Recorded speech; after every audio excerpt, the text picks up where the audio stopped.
Hey y'all, what is up everybody? What is up YouTube? Sparky Marky Marker, and I'm back to do a review and unboxing with a certain piece. If you see the name of the title, you know what it is. And what kind of timepiece is it?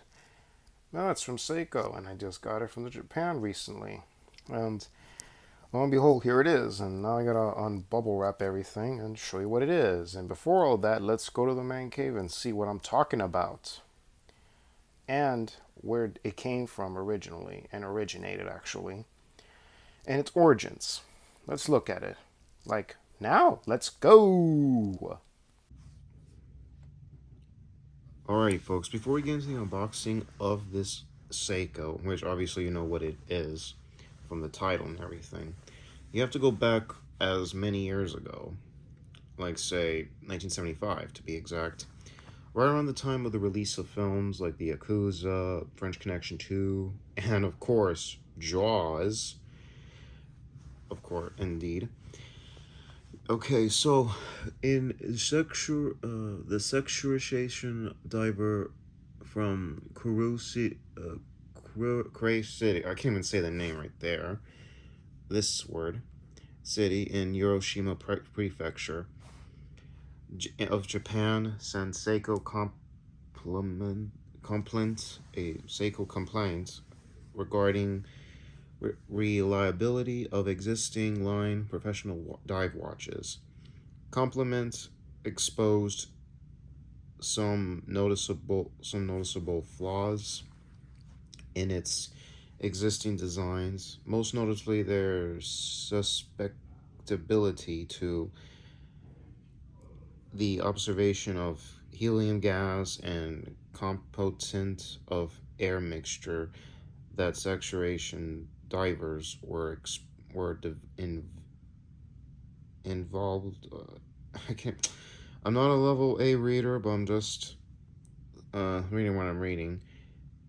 Enveloped in. Divers were enveloped in. I can't even say it right. So, in response, the Seiko engineers, led by Ikkyo Takura, if I can say, I can't even say that. I can't read. Set out to make a perfect dive watch for professional divers, saturation divers, nicknamed the Tuna, because of its psychological slab of illegibility causing and results of product was a marvel of modern engineering in its I can't even say it right, but titanium case, L-shaped gasket, and unique shrouded design were all firsts in the industry. Okay, the result of the watch was improvised helium gas penetration, and one could withstand pressure massive depth to up to about 600 meters, and instantly became a modern classic for Seiko, and has been in continuous production over the course of 42 years. Obviously, that's because this was 2017 post, okay, so let's be clear.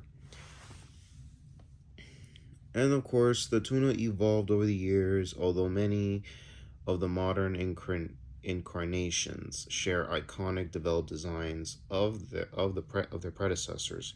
Available in a variety of sizes, materials, colors, the Seiko Tuna is an extremely collectible model and a rich history and an affordable price point. Today's world, Seiko is powered primarily by innovative 7C46A quartz movement. Although many pursuits will look down upon the majority of Seiko Tunas are battery powered, a deeper look suggests this unique movement is the most robust and highest quality quartz movement money can buy. Wow, wow, wow. And of course, you got your automatics. Mm-hmm. Hacking movements. Yep. Date. Power. Okay, like the first one, 46-hour power reserve. The second one, the 6159 automatic, 60-hour power reserve, and the quartz important digital. No, digital quartz of the H558, yo, the Arnie, 3-year battery life power reserve, 3 hours. What is it? 3-year power reserve. Sorry about that, folks. And you got your automatics, and oh, the spring drive will last you up to 72 hours. Oof. That's about 3 days.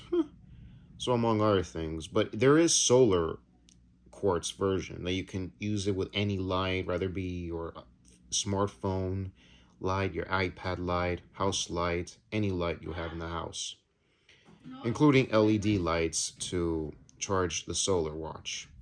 So stick with it. For any of you young BUCKSs and watch aficionados, it's your choice to collect quartz that are analog, but in my opinion, stick with the solars. It's much better. No need to like change batteries every 3 years. It's kind of a pain in the butt. So yeah, I'm gonna like start scrolling, but pause it in a couple seconds to read this stuff yourselves. Grandfather Tuna. Wow, look at the prices, everybody. Oh,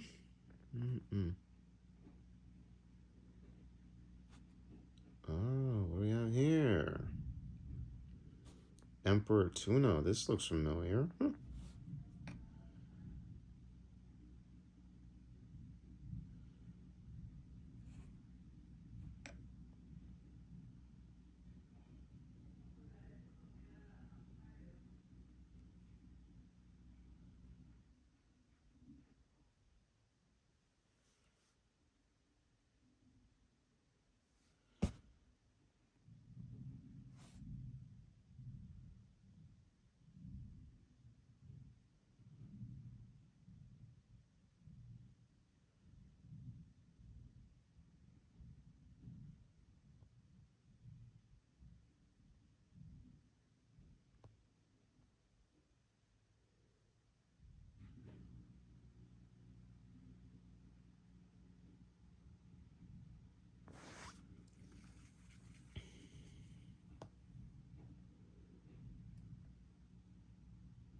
This will be the last of the Seiko Tuna line. It's the Emperor Tuna SBDX011.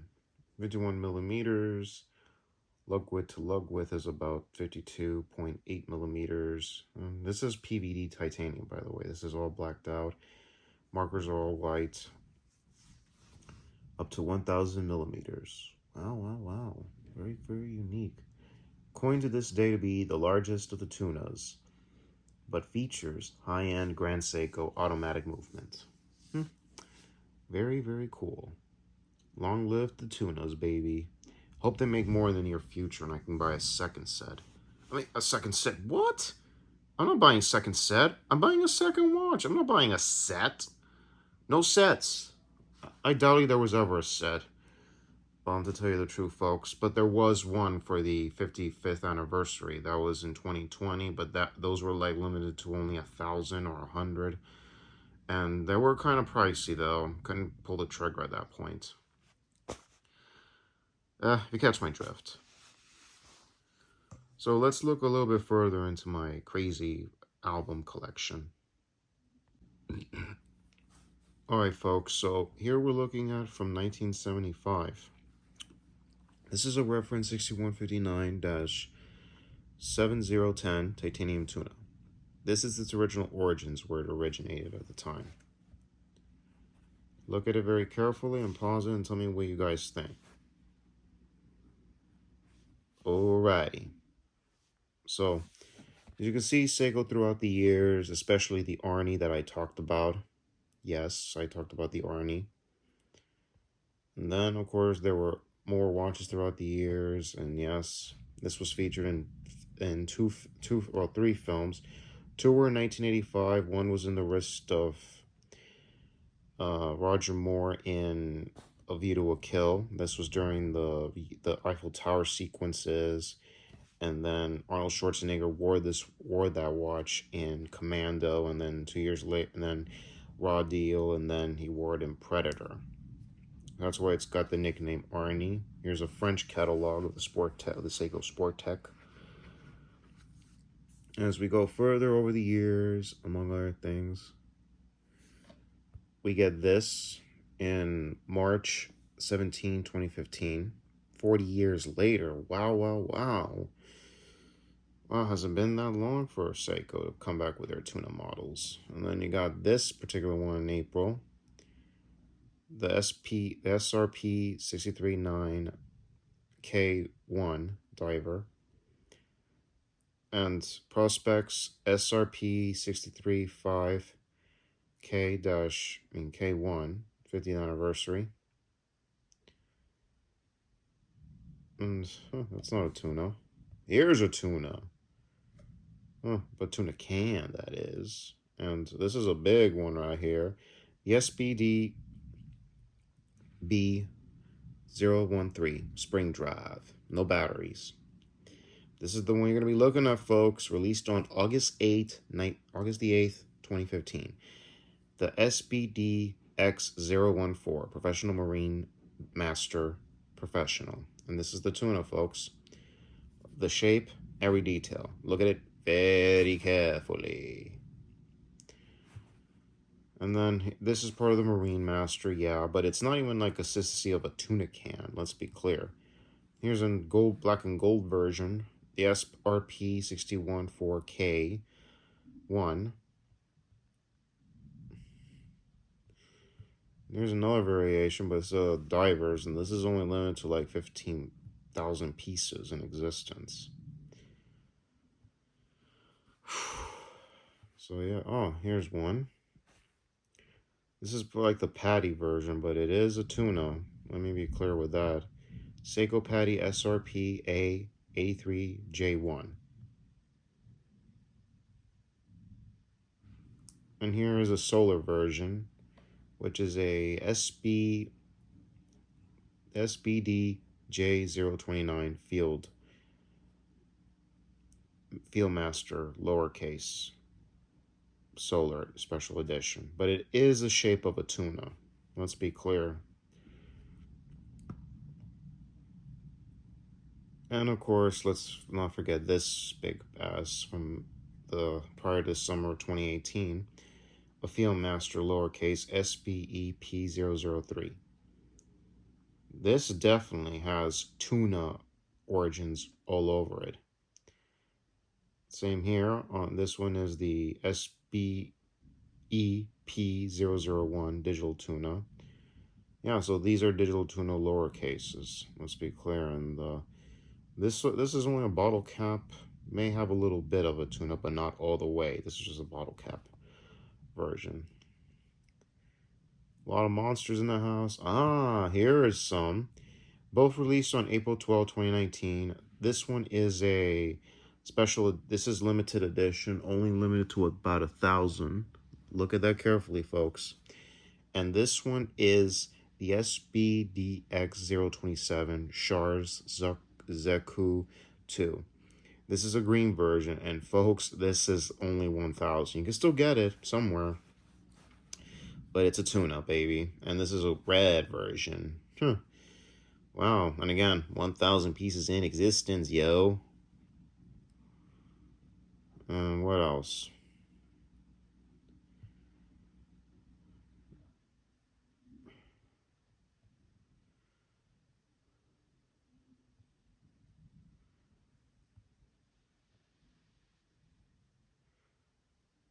Actually, this came out in 2020. I gotta take a look at these two variations. Wait a minute. This is an SLA042 JDM version of the SBDX038. So it was March 8, 2020 to be exact. So look at the shape, folks. Look at it very carefully.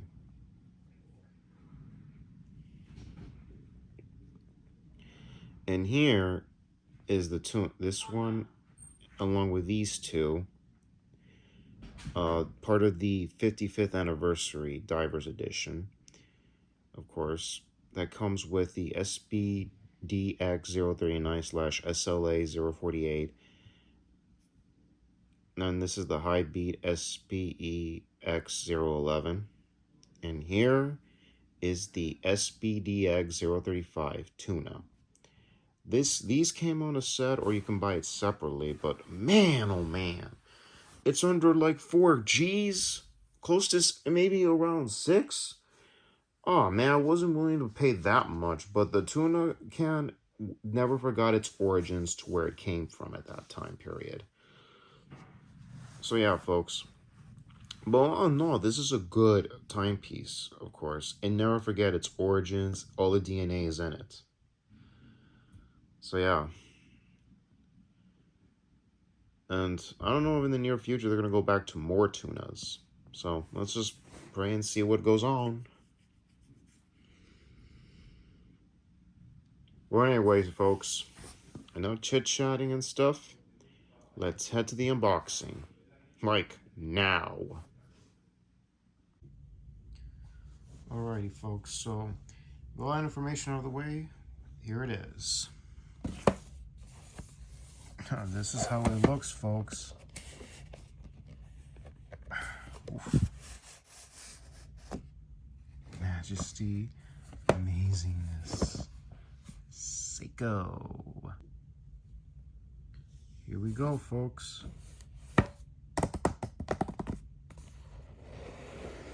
Remove the lid. I don't know why is this? Oh yeah, because of that. It's like a tape version. Oh, okay. Oh yeah, there we go. Oh, you can lift this. Okay.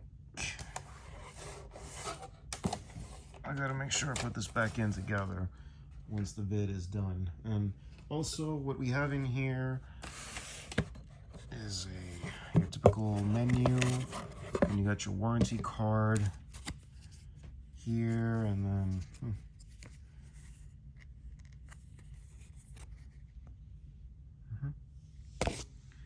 you got your warranty card, case number, and serial.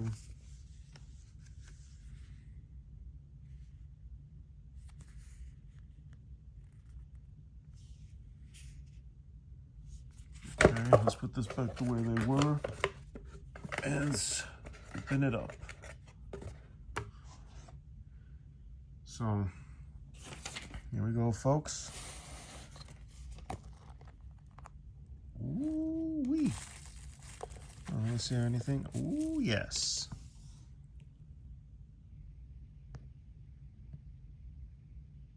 Prospex, baby. Yeah, Prospex. That's right. And here it is. Can't believe it. I got like a Seiko Tuna. And of course, you have been seeing variations of quartz, and then there's the solar quartz. I dig the solar quartz mostly. Then here's the automatic ones, which some of them are either easy or hard to get. So yeah, it's somewhere in that category. But the DNA here, it has definitely got the predecessors from.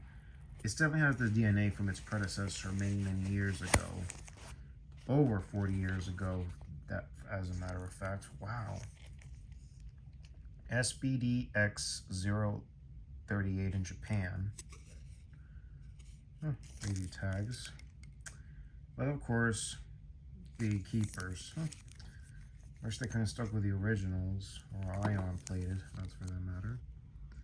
Ooh, Seiko Titanium 3. Good texture, yes.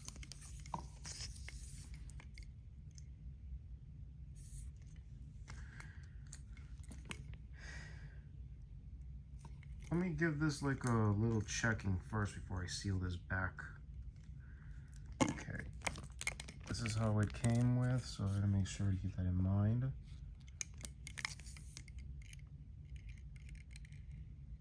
Rose gold, baby, rose gold everywhere. And these are numbered, even though they're saying it's limited edition. Look at that, it's like a tuna can. Very, very good. Weighs very well. Let's hear the tick shot, the tickery tick.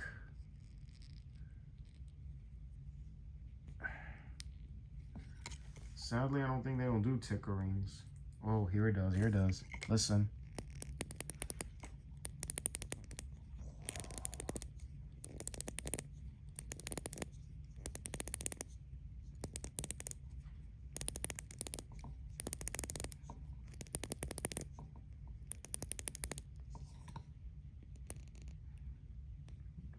Amazing, isn't it, folks?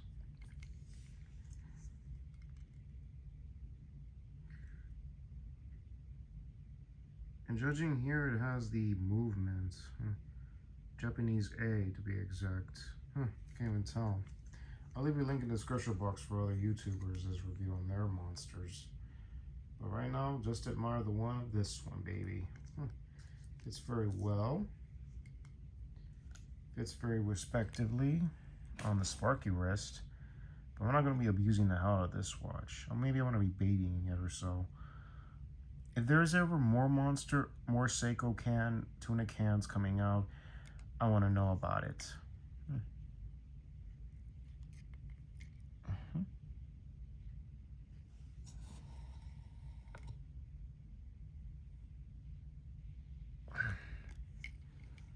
I work out, I like to eat sometimes. So yeah, amazing model. And it's of course a MarineMaster for the record. Because of that. And this line has sadly been bye-bye. And as you heard recently from other YouTubers like Bruce Williams, I believe, that the MarineMaster line is ended. Those who kept yours, keep it safe and well.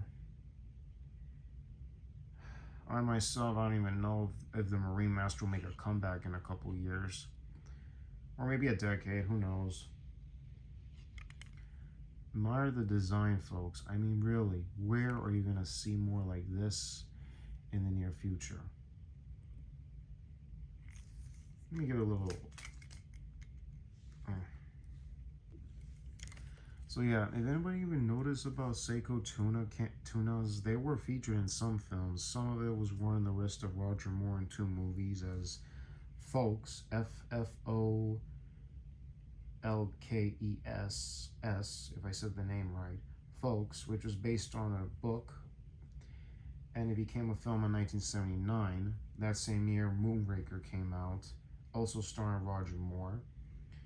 And that film feature, and also Folks, aka under a different title called North Sea Hijack, but it was technically released in 1980 for the record, not 1979. So that film stars James Mason, Roger Moore, Anthony Perkins, Michael Parks. So yeah, so Roger Moore plays the hero Folks, and he's wearing this particular Seiko. But it's quartz version, very old model. So yeah, admire it from a distance of this angle here. Man, it's a very big tuna can, baby. If there's a solar or an automatic version, I'm gonna go for that. I'm not gonna buy the quartz version. I'm not big with that one. I prefer solar. So admire it for a few more seconds before we go to the music. So yeah, it does have a rose gold chocolatey feeling look. That's what it is. What do you guys think? Let me know in the comments. Ever seen a tuna can?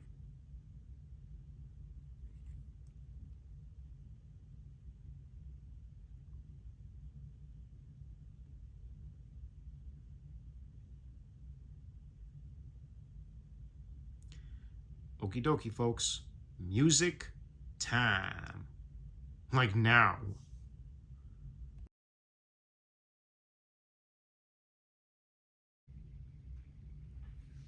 Alrighty, folks, so all out of the way, we're going to be playing a song from 2020 called Momentary Bliss. That's the artist group called Gorillaz, featuring Slow Thigh and Slaves from their album Song Machine Episode 1.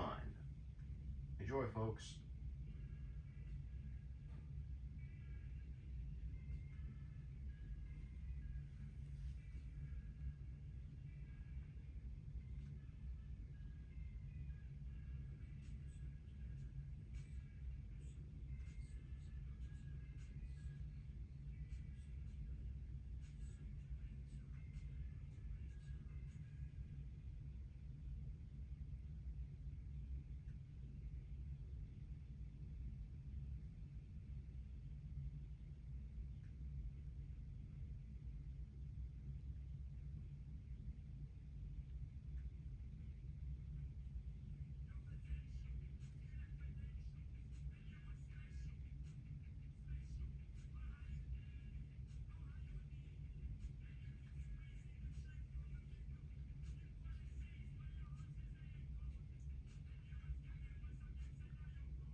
That was Gorillaz featuring Slow Thigh and Slaves with the hit song Momentary Bliss. So, folks, what do you think of the music and the review of this watch? And also, folks, this watch was released around August of 2020, August 8th, if I'm not mistaken. And what do you guys think of this design? Who knows if there's going to be more MarineMasters in the near future? If Seiko's ever bother going to making more? They're ever going to make a comeback? Who knows? That's a mystery that I can't even answer. But if anyone has inside information from Seiko, let me know in the comments.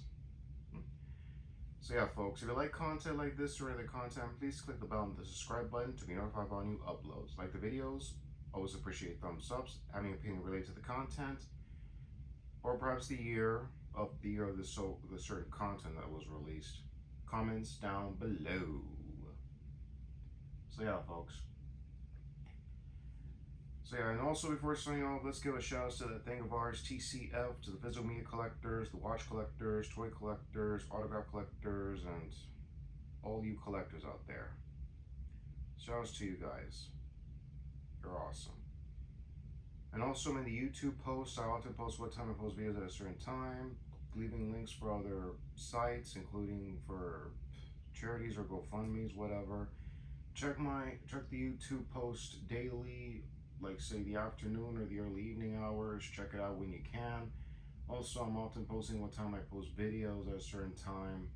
Sometimes maybe Mondays, but not always Mondays. And I'm often posting either Tuesdays or any other days of the week, of the weekday prior to some event that's going to go down. I will be recording, but I have to speak very loudly to avoid copyright infringement with any musics. Yeah. And so yeah, keep an eye on my YouTube posts daily or weekly, whichever it is your choice. So yeah.